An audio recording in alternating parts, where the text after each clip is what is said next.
congratulations, Dub, on getting the jersey retired. You must be tired just coming back here today, but Yeah, I'm exhausted. And they got me, doing media again. They don't care. but just tell me what that moment was like being out there on the floor with your family. It was really cool.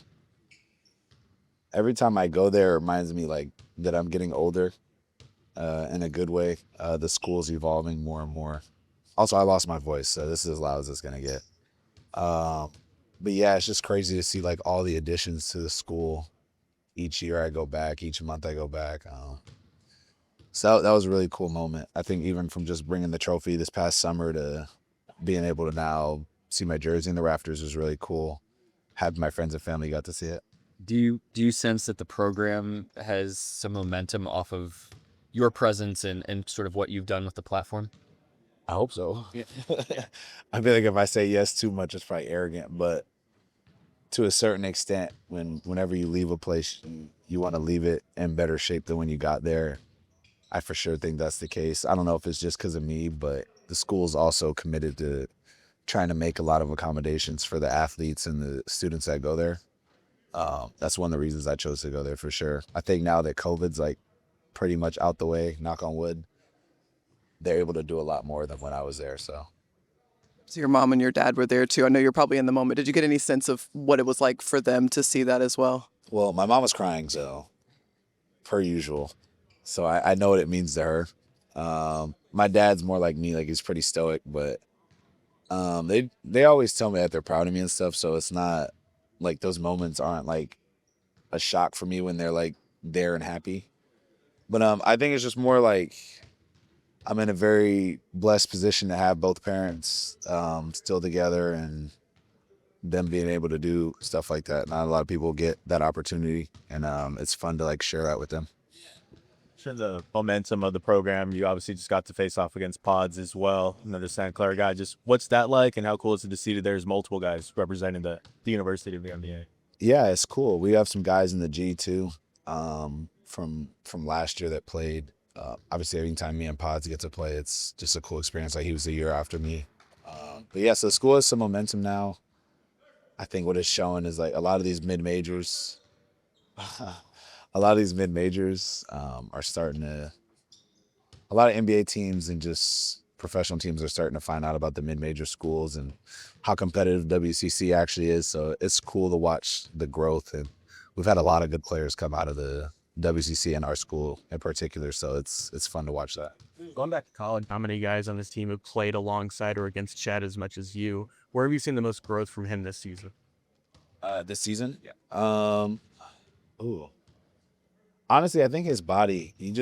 I feel like he's obviously way more healthy now, and that's like a commitment to his body. I think the injury he had and having to come back as quick as he did to play in the playoffs, like he's actually had time to like really work on his body and like keep his legs, and he just looks like he has more energy.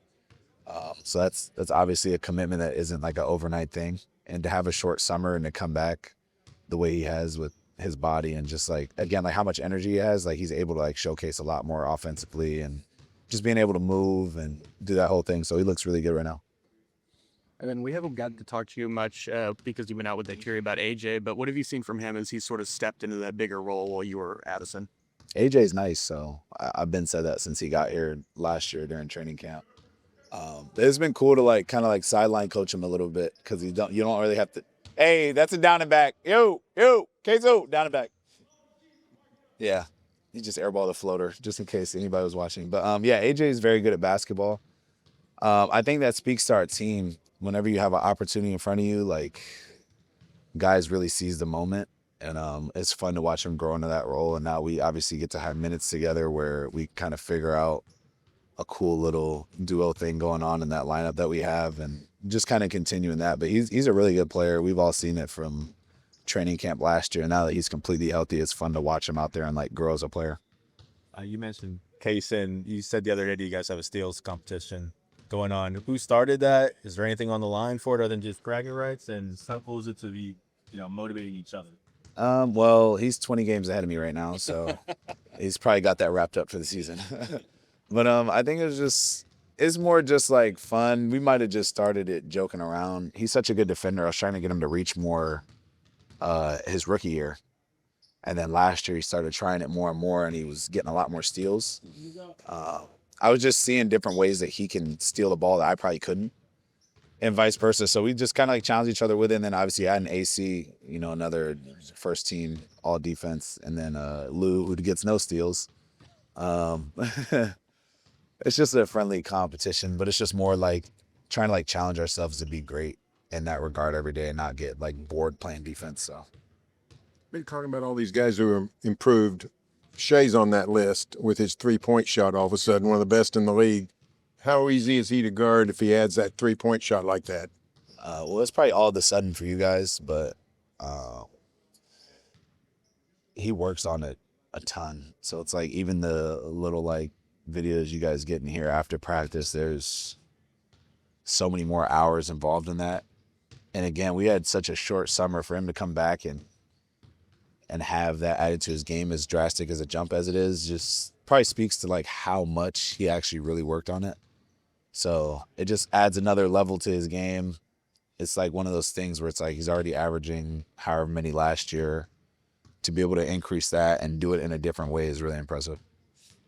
Mark talks about, the hardest part of being an on-ball guy is getting to the spots on the floor that you want to get to. Yeah. How long into the league did you feel like, okay, I can get to the spots that I want to get to? And do you feel like you're still continuing to get to more spots on the floor than you kind of adding onto that year after year?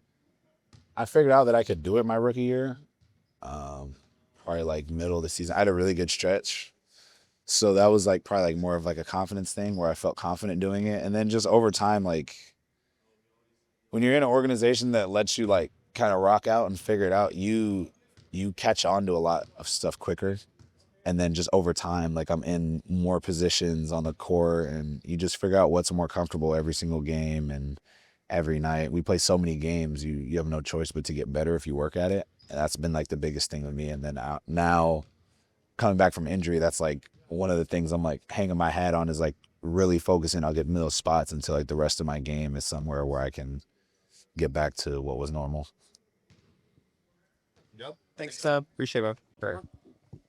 Mark, it seemed like it didn't take Dub too terribly long to kind of get into a bit of a groove and a rhythm. Last game just really seemed like himself in terms of getting to his spots, and that's something you've talked about being such a huge thing for on the ball guys. What have you seen about his process of blending and then sort of getting back to him?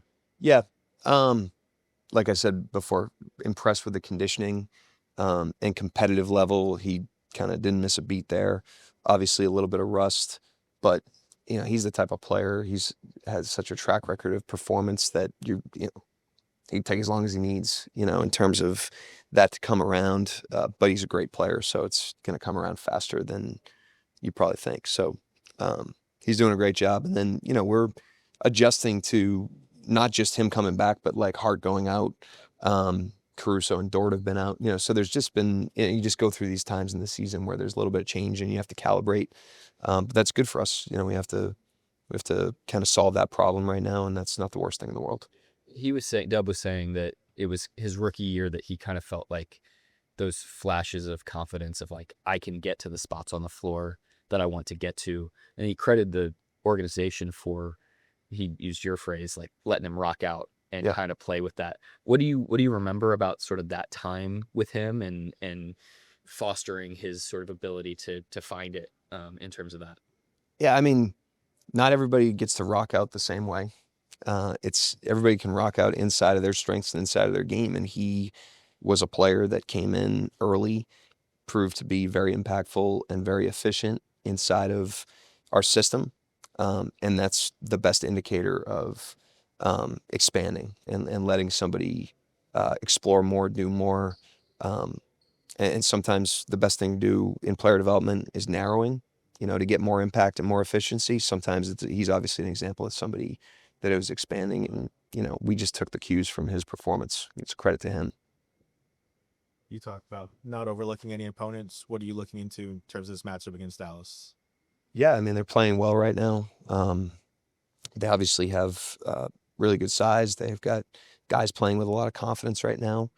And it'll be a challenging opponent. I mean, obviously, the last time we played them, we got the win, but they were able to come back later in that game. So it'll be a good test for us, a good challenge coming off the road. You know, it's a tough trip in terms of just the travel and stuff like that. So good we have the extra day, but, you know, we're excited to get back out there. What did you see from J. Will in this last game? I mean, scoring wise, it wasn't very loud, but it seemed like he was pretty impactful in just the minutes that he had out there to help you guys get the car back on the road. Yeah, I mean, Hartenstein gives us a huge physical presence, obviously, in a lot of different ways. Just, you know, physicality around the paint, defensive rebounding, somebody that you have to deal with on the offensive glass. And he does that as well. And, you know, when you've got both of them covering a lot of the 48 minutes, you kind of have that represented. With Hart going out, you feel his impact a little bit more, you know, the value of that. It hasn't changed at all. It's been there all along, but he's been bringing a great physical presence for us, you know, especially on the glass, like I said. With guys like Wiggs and Joe, you mentioned before them as system monsters and sort of guys who are sort of like model citizens to the rest of the roster, like sort of improving. How have you seen that impact other guys or them sort of watching how they work?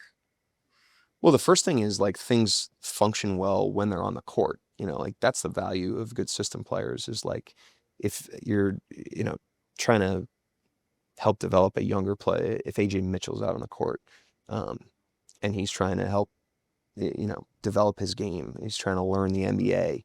If he's out there with guys that, you know, have kind of mastered the system, it helps him exist in that system a lot more smoothly than if he's out there with other guys that are finding their way. And then same thing with like what I'm mentioning, Dub's coming back, Hart's been out, Dort's out, Cruz is out. You have like kind of this like instability that just like pops up in the midst of the season. When you have guys like that, it brings a great deal of stability to those situations. So you may be dealing with something that feels a little bit unfamiliar on one side, but you've got other things that feel very familiar, and those guys, you know, help that create that feeling on the court. Mark, when we think of Shea over the years, since he turned into the elite player, his improvement's been incremental, unorthodox, or things we don't necessarily see or shine. But all of a sudden now he's one of the league's best three-point shooters. Yeah. Since the first two games, I guess. And what kind of a player is he when he shoots 43%, considering what he's done and what he can do? And how did he get to this level just here in mid-career? Well, the first thing is it's taken a long time. It hasn't just been this season. I mean, if you go back and you look at his attempts over time, there was a year in there, I forget which one it was, but he started a season with like a lot of three-point attempts. Like he came into the year with an intention of, I'm going to shoot a lot more of these, and then kind of course corrected that he wasn't shooting a great percentage. He course corrected that and he reeled it back a little bit. And then he had a time where he wasn't shooting a lot of them at all. So it's been kind of this ongoing relationship and ongoing work. So the point I'm trying to make is he's put a lot of time into this. This hasn't just been a one summer process. It's been like a multi-year process. But the benefit that it brings us is, you know, people think about floor spacing and they often think about like three-point shooting and what that does for your spacing. But that spaces the floor horizontally. You can also space the floor vertically. One way to do it is with rollers. Like Hartenstein is a great vertical spacer because he puts rim pressure. And the other way to space the floor vertically is with like off the dribble three-point shooting threats. And that's what he's doing right now. You have to go play him higher if he's going to make those shots. And what that does is it creates more room for everybody, but certainly for him to get by people. But if you think about the way that Curry or Lillard, those like hot shooting guards distort the floor, you just feel like you're watching a bigger floor when those guys are playing. That's what vertical spacing does, and he's doing that right now. Anybody else? Thank you. Thanks, Mark. Thanks, Mike.